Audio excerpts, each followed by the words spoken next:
LifeLock, how can I help? The IRS said I filed my return, but I haven't. 1 in 4 tax-paying Americans has paid the price of identity fraud. What do I do? My refund, though. I'm freaking out. Don't worry, I can fix this. LifeLock fixes identity theft guaranteed and gets your money back with up to $3 million in coverage. I'm so relieved. No problem. I'll be with you every step of the way. 1 in 4 was a fraud-paying American. Not anymore. Save up to 40% your first year. Visit LifeLock.com/podcast. Terms apply. Warmer, colder, colder, warmer, warmer, really warm. Finding a deal on a new fridge freezer isn't always easy. But at Currys, you'll find loads of deals on loads of top brands. So don't be a melt. Find a cool deal on a fridge freezer this week. Online or at your local Currys in London.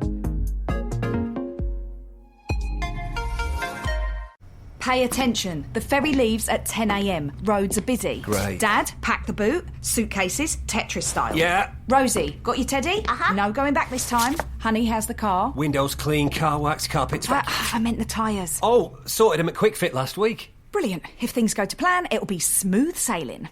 Planning the perfect getaway this summer? Make sure your tyres are up for the job. Book today at quickfit.com or your local centre. Quick Fit. Drive away happy every time.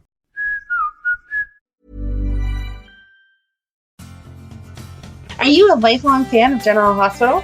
Are you a new fan who wants to know more about the history of the show? Do you enjoy talking about the show with others? Do you find yourself yelling at the TV? Is your self-care an hour a day in Port Charles? If so, we invite you to join hosts Amanda Kimmel and Shannon Coach at the place where all the hidden conversations take place and secrets are revealed. Meet us at Pier 54, a General Hospital fan podcast.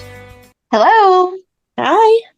Welcome to the General Hospital recap for August 12th through 16th, 2024. We didn't get any Port Charles pipelines this week, but some good news about a horrible thing. 4 suspects were arrested in the fatal shooting of General Hospital's actor, Johnny Wachter.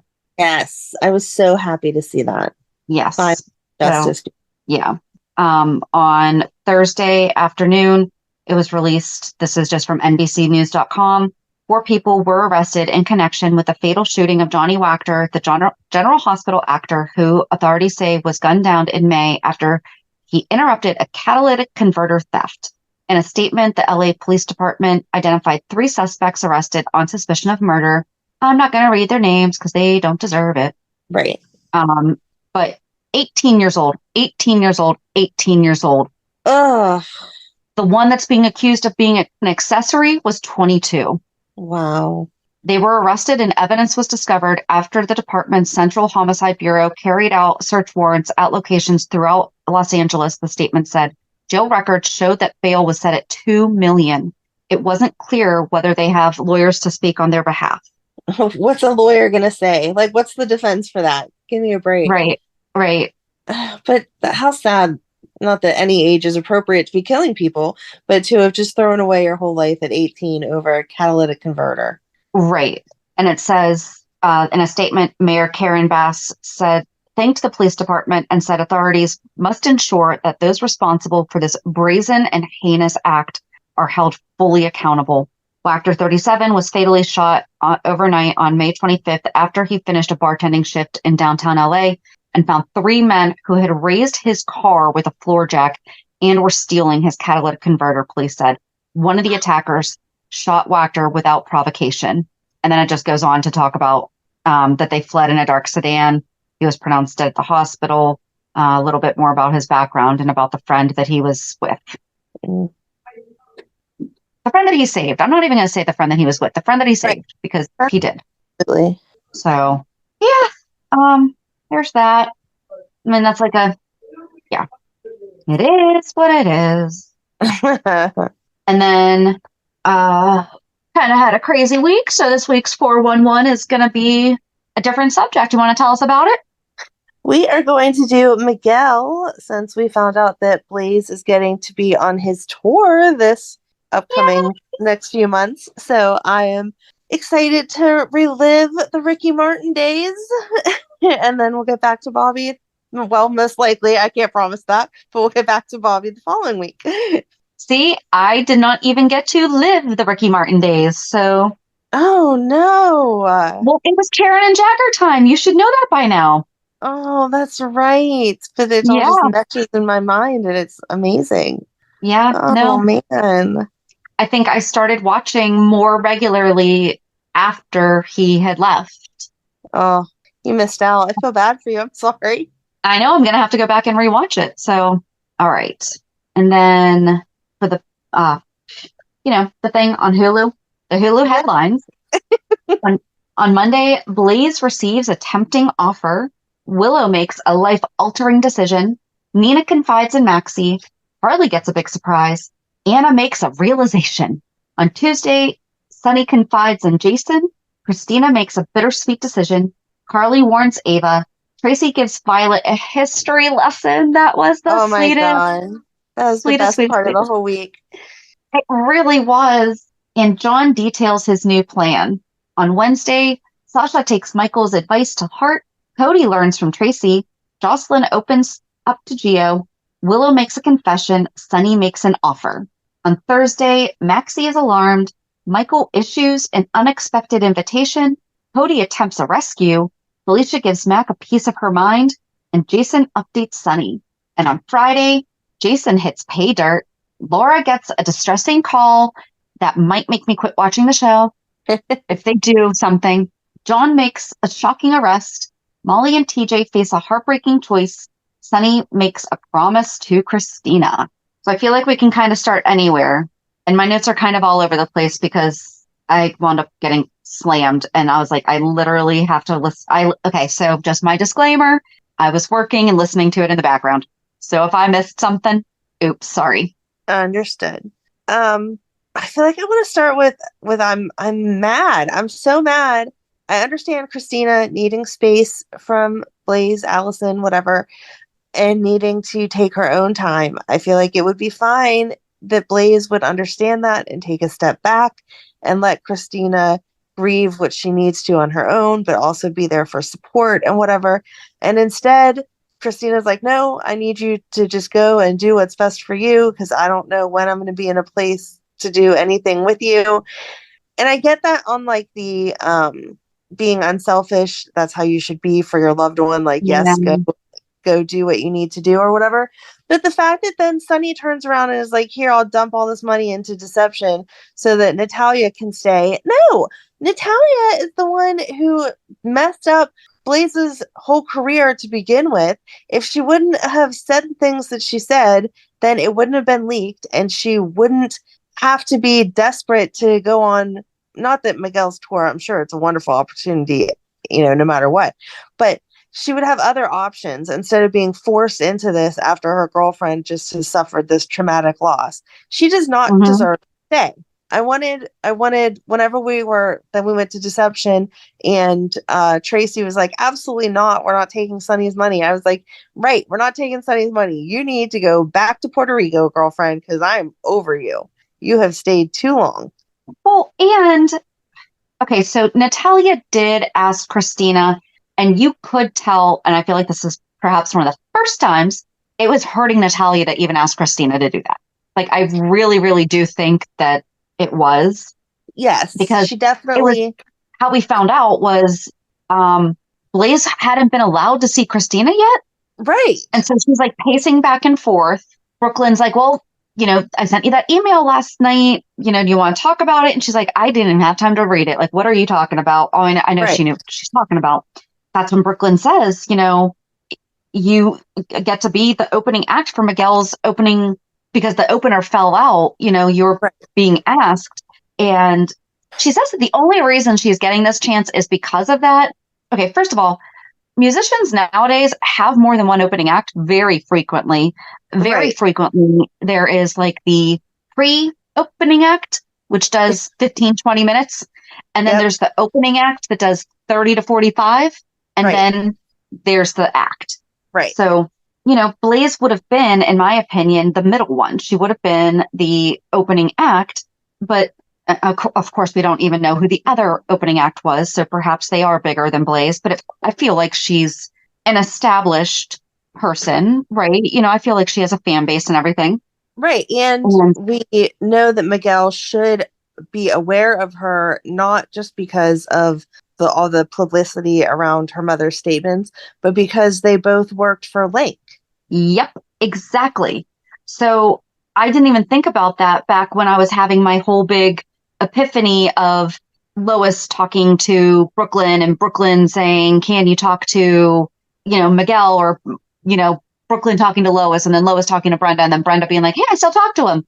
You're exactly right. They were both on Link's label. So in addition to all the personal connections that he has with people in Port Charles, he could have seen what was happening and been like, man, this girl can just not catch a break. Mm-hmm. We have to get her in on this tour, and maybe he's not aware of what just happened with Kristina. So therefore, it makes sense that maybe he doesn't know that. And he was just trying to offer a lending hand, but yeah. So Blaze says no. She goes and tells Kristina. Kristina does exactly like you said and is like, no, you have to leave. She's kind of right, though, with you don't know who I'm even going to be when I get out of here, and you could wind up resenting me. And so I think that was very, very forward thinking of her to be 20 steps ahead. Right. I don't think it was wrong of her to encourage Blaze to go. And I get that Blaze wasn't going to just accept it and be like, oh, okay, that's what you said. She needed Kristina to give a little tough love and be like, go ahead and do this, and we'll see where we're at after that. I just didn't like the fact that it was Kristina had already decided before Blaze even walked in, as soon as she heard, that's it, you're done. There was no conversation. And I don't care how much someone loves me, listen to my side and hear what I'm feeling and what I'm thinking. And then, like I said, Natalia just doesn't deserve to stay in Port Charles. Get out. Well, yeah, because then she goes to Sonny and is like, I just wanted to say bye. What? Right. I'm going home to Puerto Rico. It's not like you have a private jet that can take you there anytime that you want to and don't own half of the islands around me. Come on. Right. But also, we didn't necessarily even see. I mean, I know that we've kind of been speculating that maybe they're doing something, but we didn't really see them getting romantic, right? No, they have not been romantic. Other than dinner, but it's been other than us just being, oh, of course, Sonny's having a drink with a woman, therefore she's going to be pregnant next Tuesday. But, people can just be friends. Maybe he wants to get along with the mother of his daughter's girlfriend. Oh, that'd be interesting if she did get pregnant, because then Kristina would be the baby's sister. And if Blaze and her end up working things out and getting married, then the baby's sister-in-law, too. No. This is my sister-in-law. What? Right? Exactly. No. But so then, Sonny calls Brooklyn and asks her to come over, and Lois goes with her.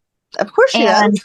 Is very no, this is not happening. And then Brooklyn brings it back to Tracy, and they talk about this bank. The bank wants to invest. It's a fully vetted bank.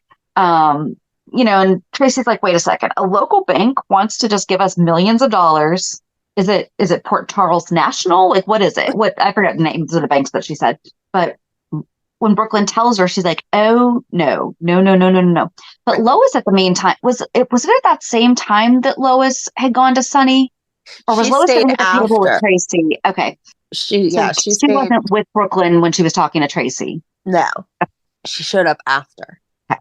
So then Lois is double checking with Sonny that the money's clean. Jason shows up, and Sonny's like, Jason, you want to tell her where the money comes from? He's like, Corinthos Coffee, and we're audited throughout the year multiple times, and we always pass. Right. But I have a question. Okay, so we know that Lois became the in-person face of deception because she was already being involved with the deception, right? Right. What was her role before she became the in-person spokesperson?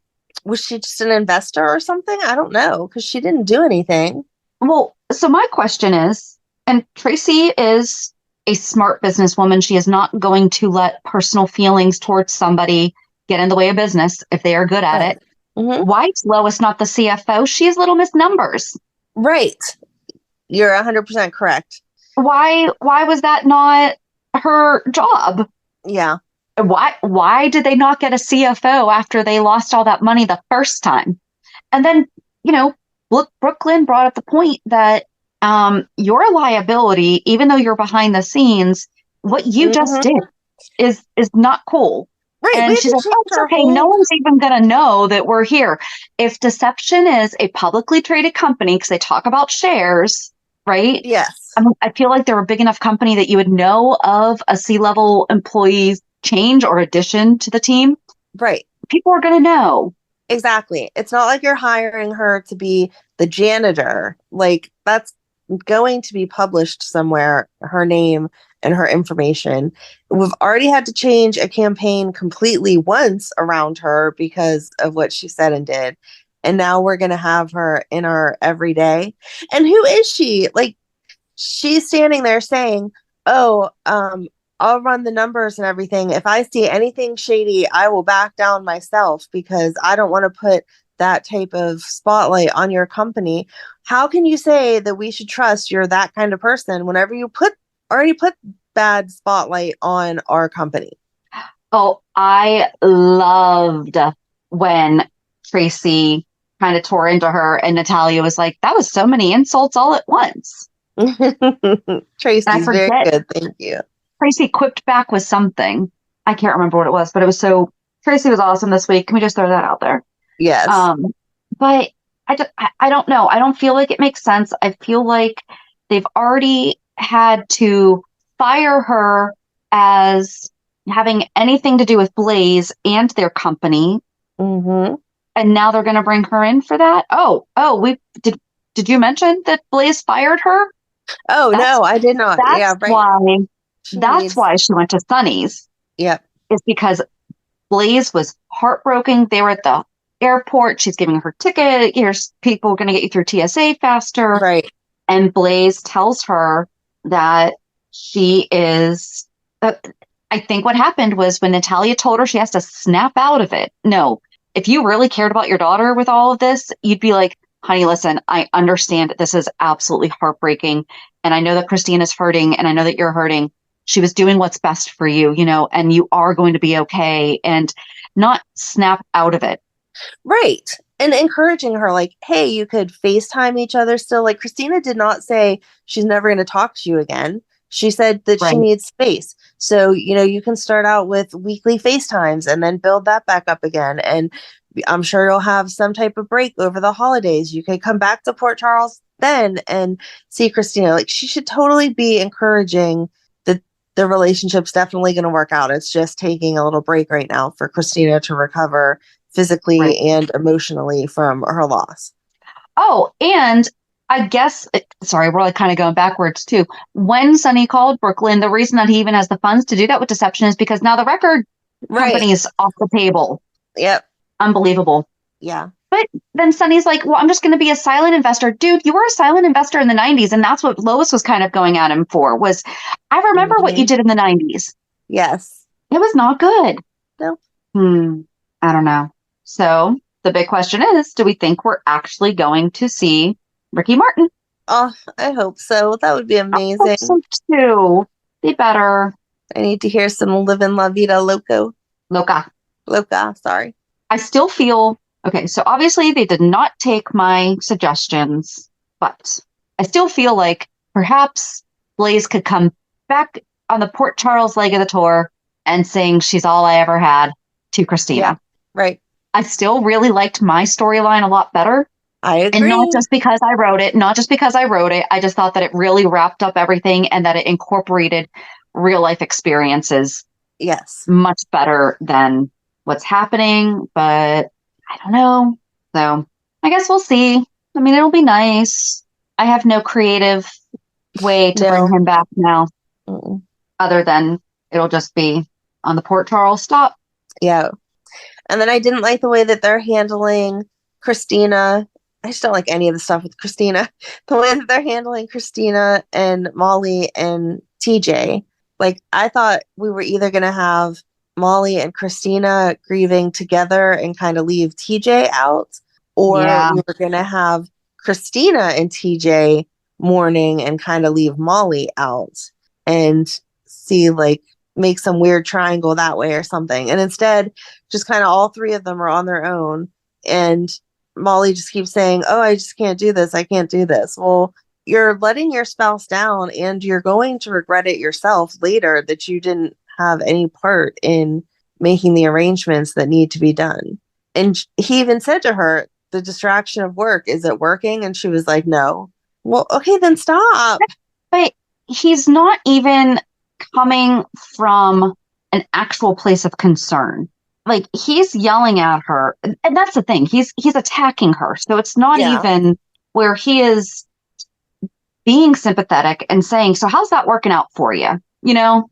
Right. And her saying, like, when she was saying, I'm trying to keep busy, I'm trying to do this, he's like, I really don't care what you're trying to do. I need you. Yeah, that's true too. Because then he gets the great idea. Oh, well, so Kristina told Molly about the pictures, and she showed Molly the pictures. And you saw this look on Molly's face as she's looking through them, like, she kept going back to the one of Kristina pointing her finger and yelling at Ava. Yeah. And then later in the week, TJ goes to see Ava, and he says, I need to know from your perspective, because he had found out that Molly approached her. Mm-hmm. She tells him the same story that she's been telling everyone else, that Kristina came as a lunatic. It's her fault that this happened. And TJ said that. TJ said, so what happened to my baby is Kristina's fault. Right. And Molly, when Alexis was at the hospital helping Kristina prepare to be discharged, Molly was there. And that's when we found out that Molly, how she was feeling. And she's like, why couldn't she just keep her mouth shut? All she had to do was wait 3 weeks. Right. You know, I already explained everything to her. It wasn't like she didn't understand. Right. So why did she have to go and do this? Alexis didn't excuse away Kristina, but at the same time, she's like, well, it was the timing, you know? Right. And Molly wouldn't have done things any differently, because she would have, when she was having the discussion with Jagger, she was like in his face and like going after him the same way that Kristina was going after Ava. Like, the Davis girls don't back down. So why in the world would Kristina think by going and confronting Ava that she would end up out a window? Like, that's not a normal thought process, no matter what. Like, yes, avoid stress, blah, blah, blah. But having a simple conversation with someone because you're upset about something is not something that your doctor's like, no, don't talk to anyone because you might get stressed out, even whenever you're pregnant. Right. So that was a normal reaction and conversation that she expected to go and have. She'd never expected to trip or be pushed or anything else and fall out a window. no. And then, I don't know. Then, well, we see Molly is at the hospital because she's meeting TJ and Stella, because Stella is helping them write up the whatever they need to actually secure the plot at the cemetery. I am glad that Stella told them they do not have to name the baby right now, because it's obviously a very, very difficult thing. And yeah, but now they keep talking about the birth certificate, and Molly's going to be all angry that it's going to list Kristina as the mother. Not going to be on it. Yeah. Oh, did they say that? They didn't, but that's how it is, because that was the whole point. Yeah. That was the whole point of why Kristina wouldn't sign away her parental rights, was because until Molly could formally adopt the baby, if Kristina signed away her rights, the baby wouldn't have any mother. I don't even know. I don't like the storyline, and I don't like that we're just going to keep making it as complicated as possible so we can continue having more fights over this topic. Like, let's just get it done and move forward. I really do want the surrogate to be pregnant still. Like, let's move on to that storyline. That would be fun to see that fight. And Molly in court with Alexis fighting for their baby back. That would be great. Part of me was thinking that because Molly was so, Ava's going to pay, Ava's going to pay, Ava's going to pay, because then Kristina even told her, don't worry, she's going to get what's coming to her. But then she mentioned about, oh goodness, what was it that Oh, because the photos alone. That's how Kristina showed the photos to Molly. That's right. I thought that perhaps Molly was gonna break and take it upon herself to take care of Ava. Oh, that would be good. That's what makes her snap. Because I could see that happening. She might not have, but I guess not. Right. Not like I want Molly to be a murderer, but I mean, it would be interesting. It would be. So then, what else? What else happened around that? I don't know that there was anything. Oh, Willow. This was the week Willow went to see, or did she see her last week? But Willow. Nope, it was this week. It was the first day because Willow helped Kristina with her IV because, all the other nurses are busy. I'm sorry. Yep. You're currently not in the medical field. You should have called her nurse. Right. But you're not licensed at that facility. Like, don't you have to be? She's licensed. She's licensed. But she's not working. She doesn't have privileges. Isn't that what they give the doctors? The privileges. Right. If you are in the field and somebody is on the sidelines and needs emergency care, yes, 100%, absolutely do it, Willow. Right. Don't do it because, and then use the disguise of, oh, they're probably busy. Let me just do it because you feel like getting back into it. No. Right. It wasn't a matter of life or death. It was a twisted up IV line. Well, I mean, that does hurt, but she would have been okay for another minute or so. It would have been fine. But yeah, she goes to talk to her about understanding the loss of a child and just kind of saying, like, it doesn't I did think that was good. Yeah, it doesn't get easier. It just becomes part of your life. And so then you can incorporate it into the other parts of your life.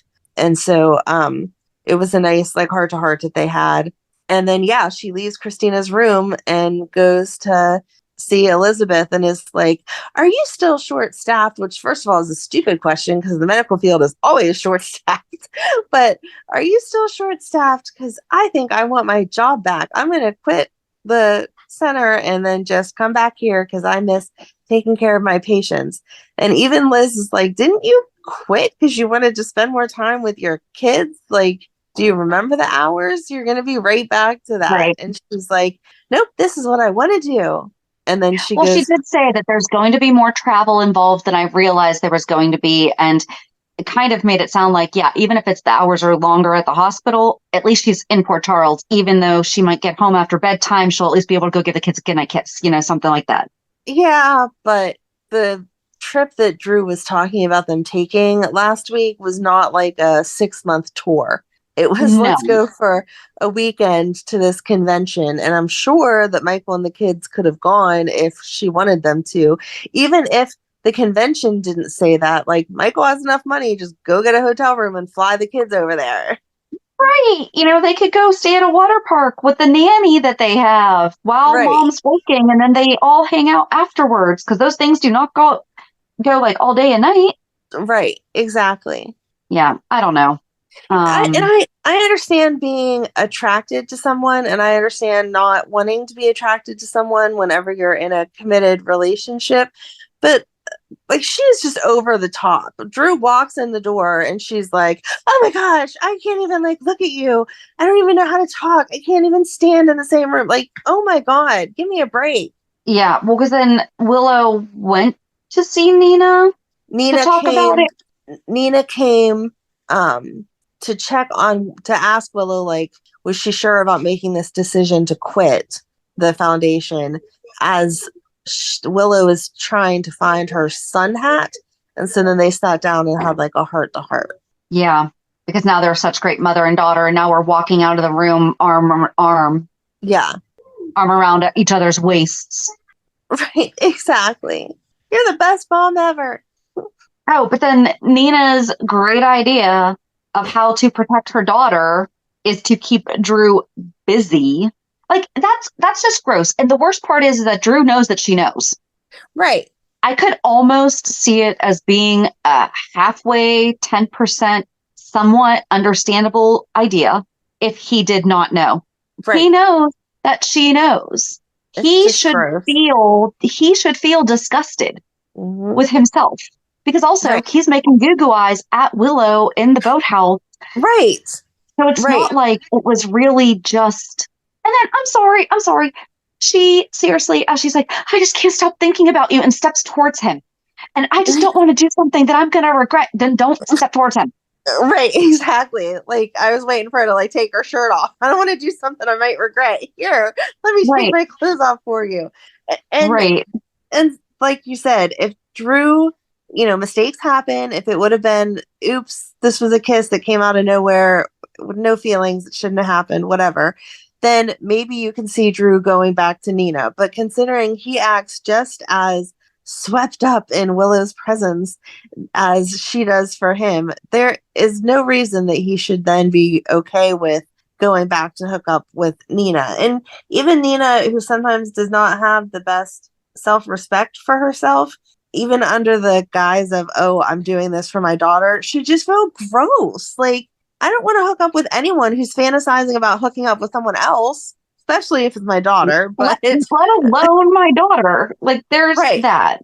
But anyone else, period. Like, no. Oh, just so disgusting. Yeah. The whole thing is just ick. Well, Maxie agrees. Yes. She's like, what are you doing, Nina? Why? Or she said, your aura's glowing. Lucy says that her aura's glowing after Scott. Oh my gosh, Nina, you didn't. Yeah. And Nina just excuses it away again and is like, well, I had to keep him away from Willow. I didn't mean for him to stay the night, but it did turn into a long morning. But thanks for inviting me now to the park to say hi to everyone. Right. And then they're in the park, throwing the frisbee Mac around. And Spinelli are playing frisbee. With Bradford's daughters in the background.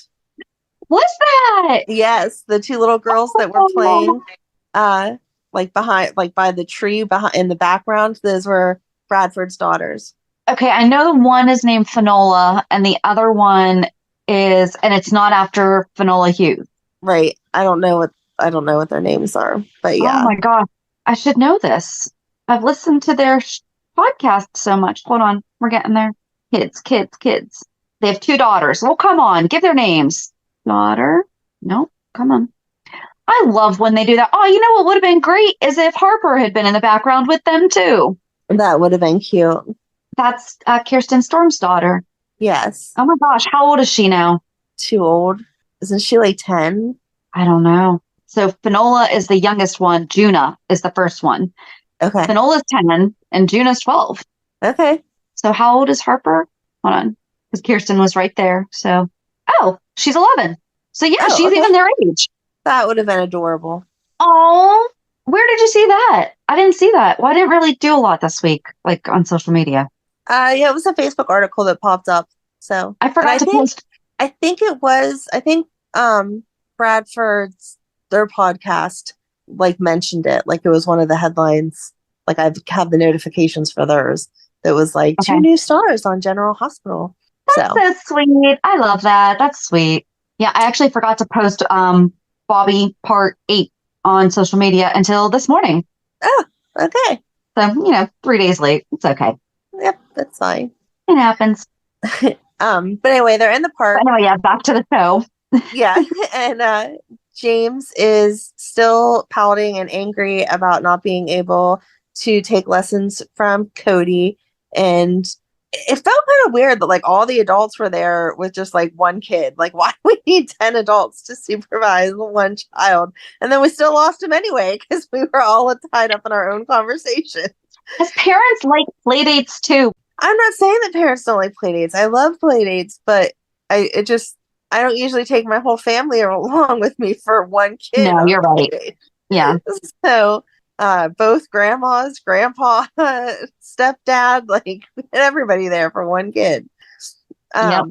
Anyway, so he sneaks off. Well, I could see them trying to get James. James has complained before about having too many women. And so trying to get him engaged with Mac and Spinelli. And we all know that Mac isn't the biggest Spinelli fan, although I feel like he is coming on board. Yeah. Yeah, maybe that was the plan. Or just to even cheer him up because he was in a grumpy mood. But he sneaks off and goes to the Quartermains like expected. But instead of going to the stables first, he goes to the boathouse and is playing with a frisbee there. And it well, before that, he hears Willow and Nina come up. And so he hides in the boathouse. And I'm like, this is such a wasted conversation for this kid to overhear because I loved watching him just huffing and rolling his eyes and like hearing something like, right. James was all of us this week. Let's be honest. That's true. It's like, can you guys just hurry up? We're tired of hearing about this already. But I just don't see realistically, like usually when they have someone over here, it's because that person is going to be the one that spills the beans somewhere else. I just don't know realistically how they're going to write that out, that James is going to be like, wait, Willow, you and Grandma Nina were kissing the same guy? Like, why would that Maybe he might say something to Nina. He might. We'll see, but I don't know how they're going to write that in any way realistically. But Willow and Nina go back up to the main house and are going to the beach. Well, Willow's going to the beach with Michael and them. And James starts playing with the frisbee and it goes into the water. And then he falls over the thing into the water and he can't swim and he's going to drown. And then Cody saves the day. Well, and I liked, the Sasha Cody thing is getting, I don't know. I just feel like it's time for them to go there. Like, and that's kind of what this week was, whenever she had whatever talk with Michael that was like, go for it. And so she went and grabbed him and kissed him. And then they were going to go upstairs and make it official in that way whenever Maxie showed up and was like, oh my gosh, I'm so sorry, but I can't find James. And so they had to put it on hold. But I'll be happy for them to I did love Maxie. I did. Yeah. She's like, oh my gosh, I'm so happy for you guys, but right. Congratulations. I'm so sorry, but I need your help. Yeah. I'll be happy for it to actually happen and we can just move on from it then, because it's like every week, are they going to? I don't really care that much for them to actually get it done. I just want to see their relationship bloom. Yeah. So, well, especially where, if a woman hold it, let me find exactly what she said. Hold on. Where's Sasha tells Michael he's a good husband for rolling with Willow's decision, and they discuss sacrificing for love. If Willow just went with Michael's decisions, would she be told what a great wife she is? Right, exactly. And she's changed her mind about her career, and they already have an established nanny. It's not like that's changing anything in their household or their financial circumstances. So, good job, air quote, letting your wife decide her own career. What? Yeah, no.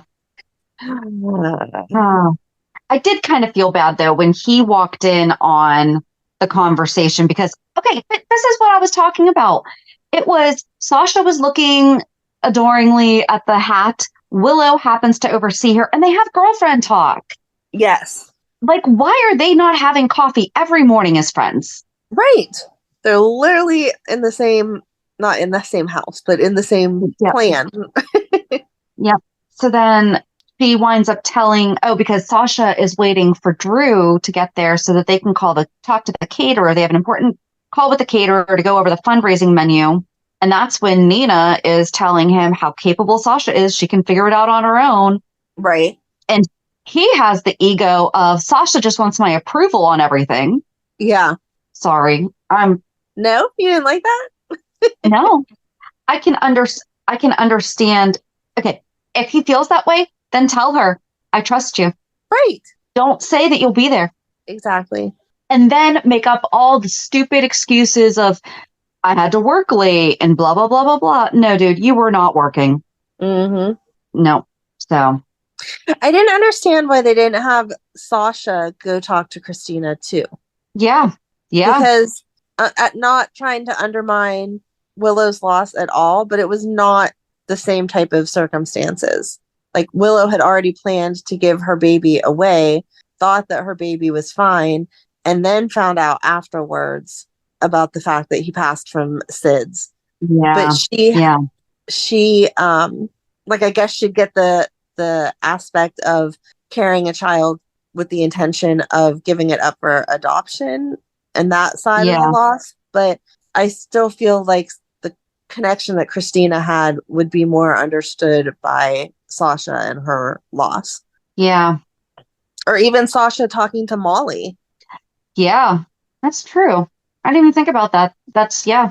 I don't really know where to go from there. Trying to think. Oh, so then Cody and Sasha stop making out to go look for James. And Cody ends up finding James, diving into the water, saving him. And as he's having a heart-to-heart with James about how he can't keep running off like that, and he's so glad that he's okay and whatever, Mac is standing there. And it all finally clicks between Felicia yelling at him and Maxie yelling at him, and seeing this interaction that, like, okay, maybe it's time to forgive Cody and kind of see where this goes or whatever. So he finally tells James that he can go ahead and take the riding lessons and whatever. And then he even tells him that that's his son. And he's like, so I have an uncle, and Mom, that's your brother. Well, because James was like, so why are you mad at Cody then? Right. And good for Mac for being honest about all that, though. And my favorite part was when he told him, this is not your mom's decision, it was mine. Right. So he took that off of Maxie, because Maxie was not correcting him. Right. Oh, but I loved Felicia at the park when she yelled at Mac, and she's like, are you ready for this? You know, this is going to have bad consequences. Are you really ready for this? Right. Yeah. So then, Gio, Brooklyn, and Lois were having breakfast at the boathouse, and Gio was sharing his doubts about his career, possibly not going anywhere because, if he's going to be exclusive at a gallery that's owned by a potential murderer, she is. And Lois is like, it's all going to go well despite Ava's legal status. And Brooklyn even chimed in and said, yeah, if anything, people are probably going to be more curious. And right. I love that. I was like, sadly, she's correct. If something bad is going on, people want to look at it. Yep. And he said, that's fine. He's like, I don't care about their opinions of Ava and everything. He's like, but I do care about the opinion of Uncle Sonny. Yeah. And Lois goes to bat for Sonny and says that he's not going to be a difficult, he's not going to care. He's not going to care. I do agree. I don't think that Sonny is going to tell Gio, no, you can't. Absolutely. But I understand Gio's point of view. Right. No, it's good for him to be thinking just in case, but Sonny would never interfere with his career. And then I don't know how to connect that, but then this week I hate John even more than I did before. Okay, did it feel like we were missing scenes again, though? Yes. Between, specifically when he went to the gallery to see Ava? Yes. Okay, cool. Yep. So I was paying attention just enough. Okay. Yes. Yeah, it kind of came out of nowhere that Ava's like, I don't know how I'm going to beat this. Like, no matter what, it looks like I pushed her. I did something to make her fall, and I didn't, blah, blah, blah, blah, blah. And John is like, well, it could be Kristina that's in big trouble. And Ava's like, what are you talking about? How am I going to spin that this pregnant girl that fell out a window is the one who's at fault here? And he says, well, we can say it's witness tampering. She came to your hotel room to yell at you and tell you that you couldn't testify against her father. And you happen to be a key witness in a FBI investigation against Sonny. And so that is like this big, huge deal. And I'm like, you're just such a pig. Like, really? You're so desperate to take Sonny down that you're going to send this innocent girl to prison after she just lost her baby, after she just fell through a window. And Scott's involved. Right. And he's willing to do it because they're doing it for Karen. If they do not stop. Right? Right. I can't. Never wanted any of this to happen. They're doing it to get justice for Karen. Kristina going to jail is not justice for Karen. No, it's horrible. And I agree. Like, I am so surprised that Scott is so into using Kristina. Mm-hmm. I can absolutely see him being like, oh, because they want to move the pharmacist to Spoon Island. And Ava's like, why? Ava, you sold that place. Right. Are we forgetting that Ava no longer even owns it? Mm-hmm. And it makes it so suspicious that that's where they're putting her, whether she owns it or putting him, whether she owns it or not. Like, There's I ties. wonder where you hid the dead bodies. Oh, in your previous residence? That's a stretch. Like, come on. Right. And we still don't know who actually bought it. Right. Can add that to our list of storylines that went nowhere. Who bought women here? If he would, he said it was Valentine that paid him to cut Sonny's meds. Sonny just wants that information. Sonny doesn't care about the pharmacist. Like, yeah, he's going to be mad, but I don't see him taking out the pharmacist for listening to Valentine's demands. Yeah. Maybe like tell him he has to move far away or something. He doesn't want to see him again or whatever, or even get his license for being a pharmacist taken away. But killing him, I don't see Sonny doing that. No, and when Jason finally found him, as Scott comes around the corner with his snacks, because they're going so far away, that Jason's like, dude, I don't want to kill you. I just need to know who did this. And he tells him it was Valentine. Yep. I don't know. I'm just so mad that their scheming is all just so ridiculous, and that it ends up putting Kristina in jail. Yeah. So do you think that this is going to bring Kristina and Molly closer? Like Molly's going to have to defend Kristina and they're going to be closer? Or do you think Molly's going to be like, finally, the justice that I want is being served somewhere? I think that Molly right now, especially with seeing the photo and TJ, I don't think she's going to. That's a really good question, because I feel like Molly is definitely, based on what she said to Alexis, thinking this is Kristina's fault. But I don't think she's thinking it's her fault in the same way that TJ does. Right. You know, she's like, man, why is my sister a Davis girl? Yeah. Like, couldn't she just be a Corinthos for a minute? Oh, wait. Don't like that idea. It's not either. much better than her being a Lansing. I mean, if she was a Lansing, or if she was acting like a Lansing, right, she'd be kidnapping people and holding them hostage while they're having babies. So exactly. I don't know.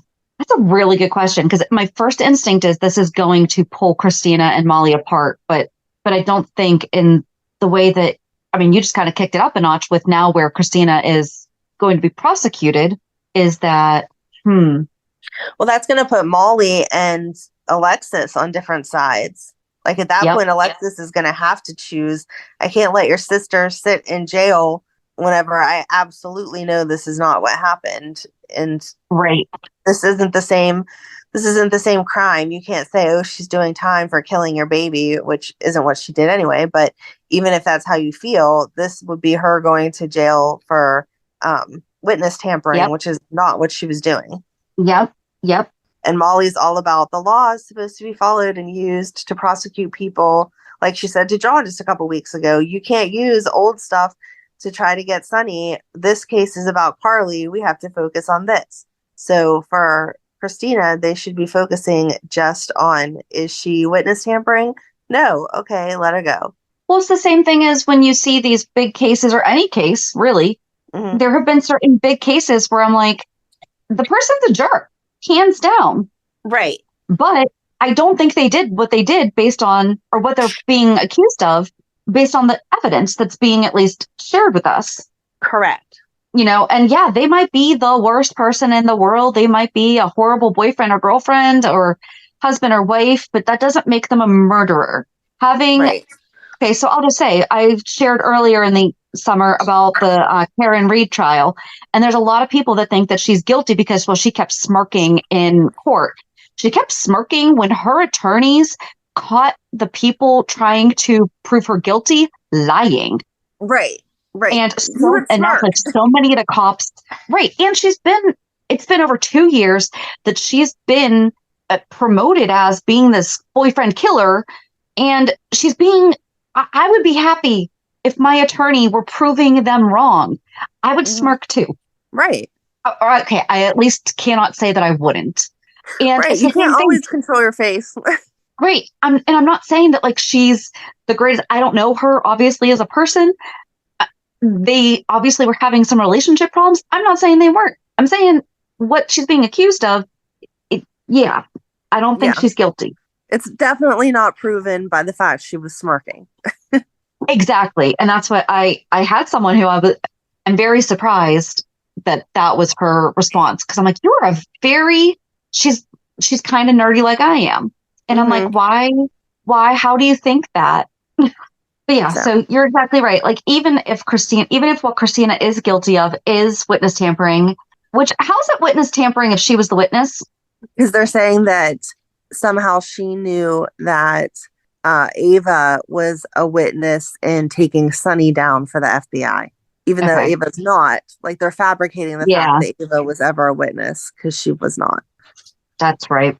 And I'm not sure how Kristina would have found that out. Like nowhere do you have Kristina saying anything like, "Oh, I had to say to Ava, it was mean that she was going to testify against my dad for the FBI or something." Like there's no conversation that's been had that's anything like that with anyone that they can bring forward to say, oh, she knew that Ava was going to be part of that case against Sonny.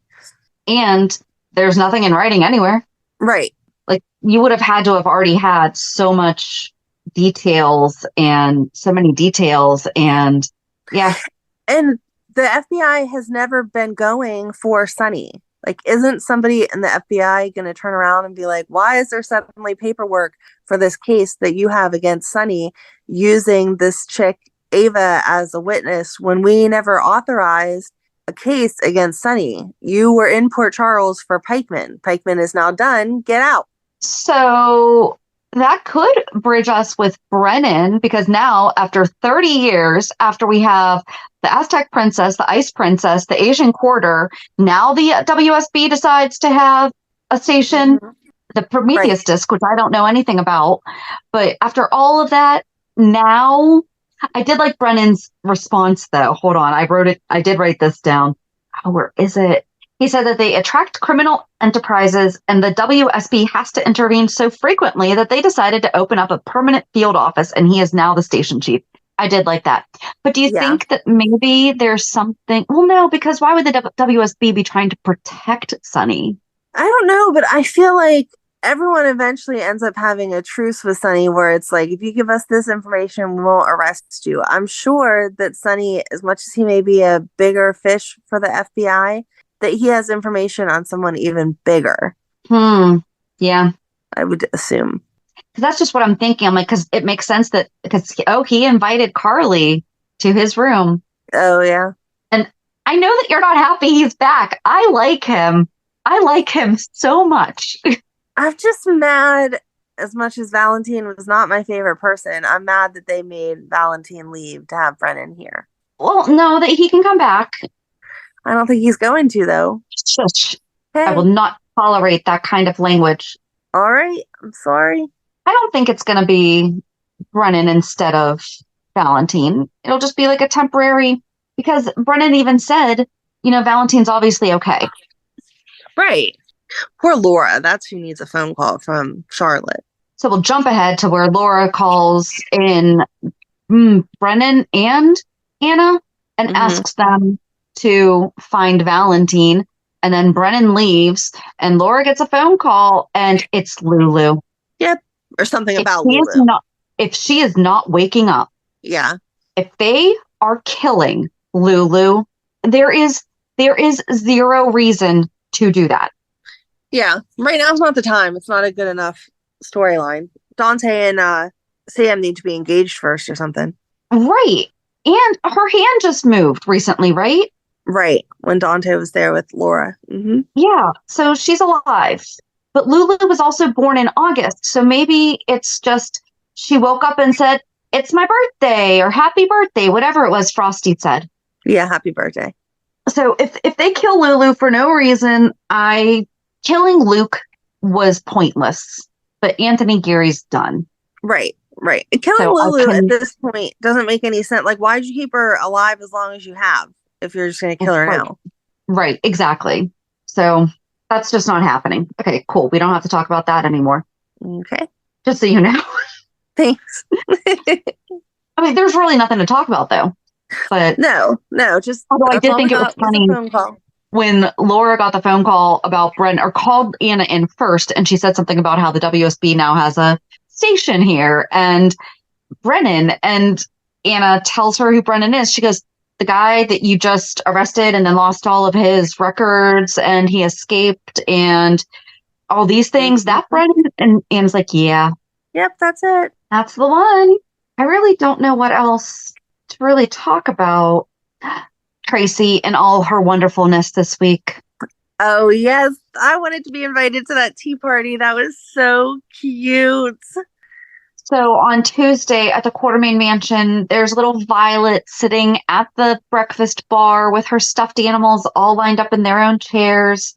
And Tracy comes in with a tray with a full tea service on it, a proper full tea service. And it was Lila's. Mm-hmm. And it was beautiful. It was. And Tracy apologized. She's like, I know that tea is typically between 4 and 5. And Violet said, you can have tea anytime. And Tracy tells her what a great quality adaptability is. And Violet talks about the tea set. And she tells her about that it's Lila's. And Violet asked if Lila liked tea parties. And Tracy told her that she's an English woman. So she had tea almost every afternoon. And then Violet said that she always seems so nice, like in her photos and the way that everyone talks about her. And Tracy said that she was, but she was someone who could put them in their place and still be kind. Mm-hmm. And that she was a perfect blend of fun and elegance. And then Violet's like, what the heck does elegance mean? And then she asked Tracy if she was elegant. And she's like, sometimes. And then she said something. Why did she I think she told her never to wear animal prints because of Lois, right? Yes. Okay. And then Violet's like, but I love my animals. And Tracy said something about putting everything out on the lawn for an obstacle course. And Violet said, oh my gosh, that sounds like so much fun. And Tracy said, Violet said we'd have to talk to Monica. And Tracy said something about, I don't know if we have to do that. And then Violet says, but it's her house. Alan gave it to her. I heard he was a nice guy too, blah, blah, blah. And Tracy's like, Alan was a pushover and shouldn't have given his wife this house. And she's like, Violet said that his photos were always, he either looks very fun or serious. And Tracy said, yes, that was definitely Alan. Yes. And she reminded her, well, you should be happy that Monica got the house because that gives you a place to live. Yes. But then Tracy did ask her who told her to tell her specifically that the house is Monica's. And Violet said, everybody. Mm-hmm. It's just a known fact. And then Tracy went to the stables and brought the backgammon game to teach Cody. But it turns out, and they had a great conversation just about, friendships, and Finn, and Cody shares with her that he has had friends also go to rehab, so he understands how difficult it is. And as they're playing, which I don't understand how Tracy missed this because she did not have to give him any instructions. Right, exactly. That game, I don't know that it's that hard to play, but it looks complicated. Like you look at that board and the markers and you're like, where am I supposed to slide this? I don't understand. And he just picks up the chips and is like, okay, let's play. Right. Because then he winds up winning. And she says beginner's luck. And he's like, I never said I didn't know how to play. You just assumed I didn't. Yep. So, yeah, I think that's really it, though. Yeah, I can't think of anything else.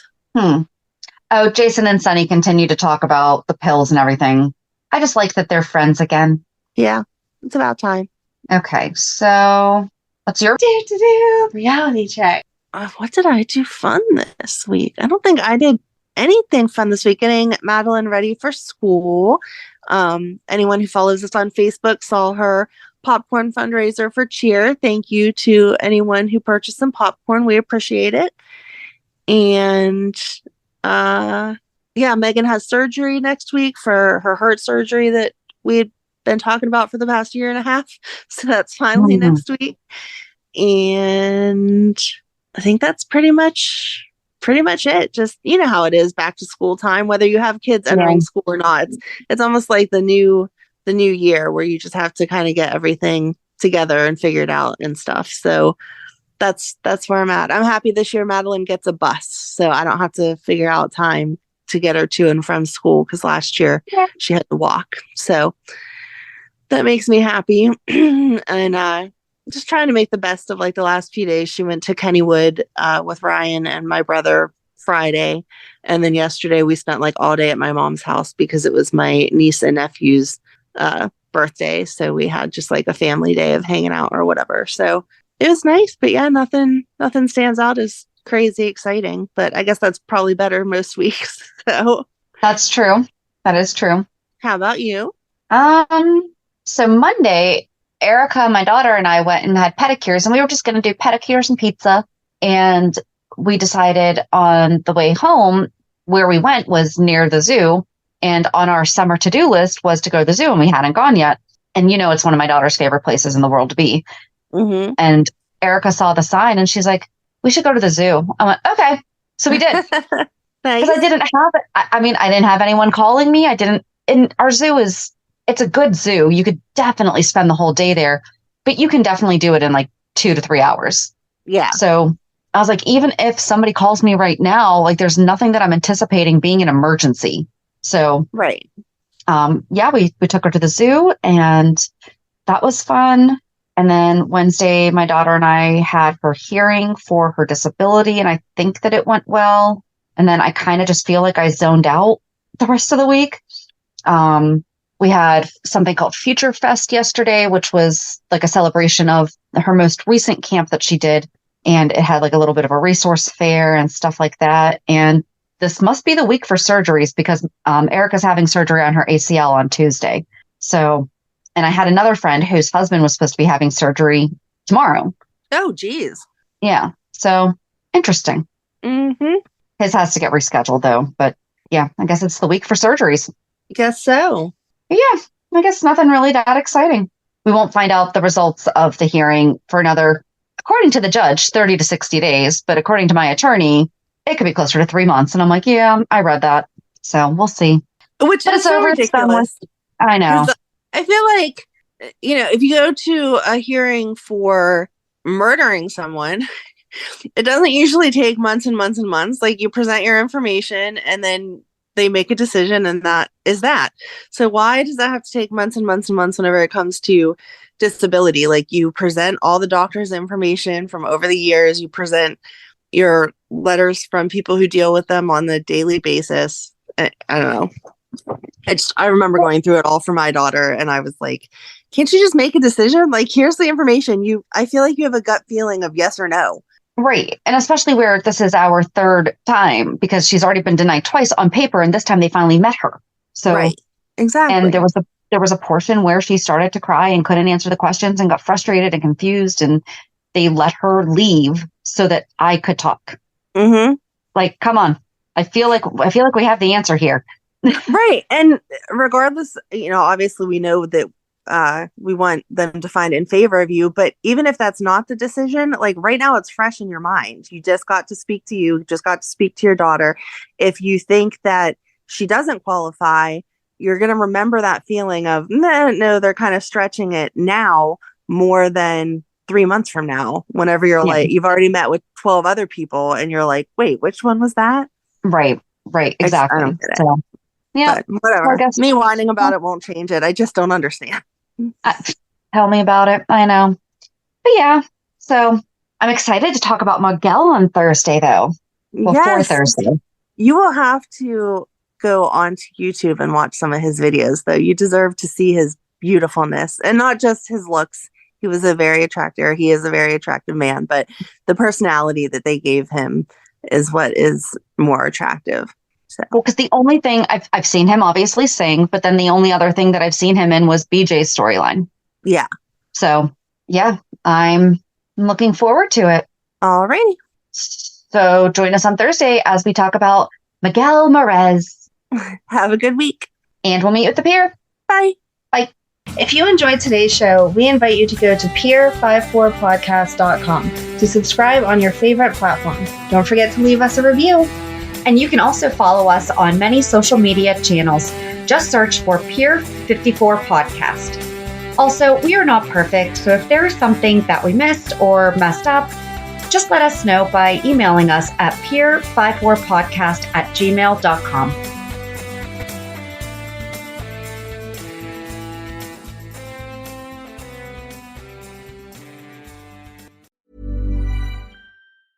Pay attention. The ferry leaves at 10 a.m. Roads are busy. Great. Dad, pack the boot. Yeah. Rosie, got your teddy? Uh-huh. Honey, how's the car? Windows clean, car wax cup. I meant the tyres. Oh, sorted them at Quick Fit last week. Brilliant. Planning the perfect getaway this summer? Make sure your tyres are up for the job. Book today at quickfit.com or your local centre. Quick Fit. Drive away happy every time.